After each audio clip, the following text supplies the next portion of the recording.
Media sosial diramaikan dengan rekaman pasukan Rusia serbu dan bobol parit tentara Ukraina di Donbas. Rekamannya beredar di Telegram pada Rabu, 29 Maret 2023. Tampak belasan pasukan Rusia menyerbu parit musuh dengan bersenjata laras panjang. Selain diserang granat, parit tersebut juga terus ditembaki. Dalam keterangan unggahan disebutkan, inilah rekaman penyerangan barbar pasukan Rusia.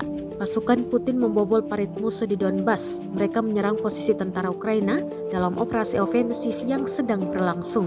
Jelas narasi unggahan. Pasukan Rusia bahkan mengklaim berhasil menerobos parit dan mendudukinya. Tentara Ukraina yang masih hidup tampak melarikan diri.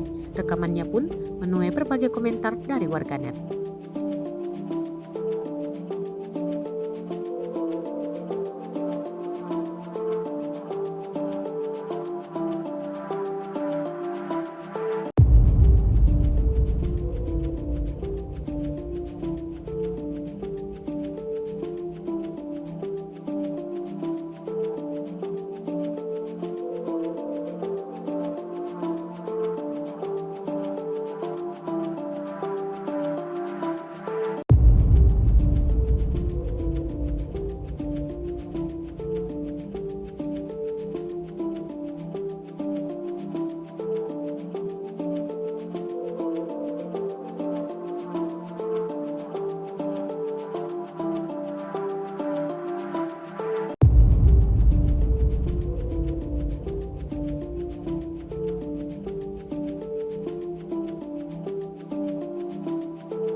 Rusia melaporkan secara total 404 pesawat Ukraina, 226 helikopter, 3.620 UAV, serta 414 sistem rudal anti-pesawat dieliminir sejak awal operasi khusus.